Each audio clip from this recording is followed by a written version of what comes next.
چی برم عباس آقا؟ بیتو زمان اندی بچه فقط بیادبی نکنید.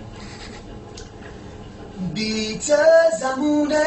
نومربونه بیت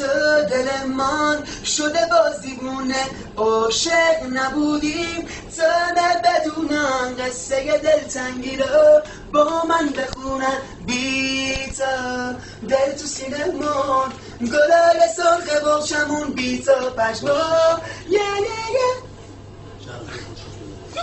چی بخونم؟ شهرام چه بیاری زمان شهرامه که بلاکت همینطوری بردیم بلاکت بلاکت شهرامه که همه بگید آره تو دلم رو دزدیدی همه میگن آره دارم اشتباه میکنم همه میگن آره تو دلم رو میشکنی همه میگن آره باید از تو من بترسم همه میگن نه بلاکت بیا ترم برات تنگه آسمون چشات چه خوشنگه تو نماد قنچه خدونه جون منی من جنیس دورگونه چیزا یاسم بیا یاسش خوبه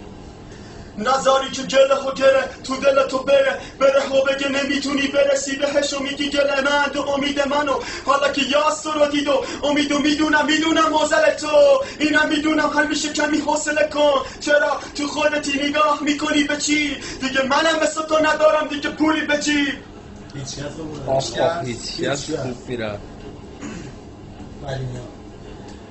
هیچکس تو دو بدخواه داری اوننش بالا خوشه دور بدخواه من همش بالا باشه خیابون خط کشیه جو من کردم زیر نکته خط میکشم و شرمندم اگه زیر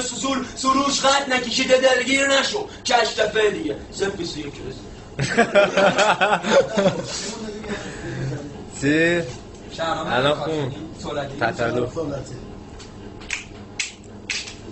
امشب شب رسیدن نقشه ها کشیدن تو رو میدوزم شبون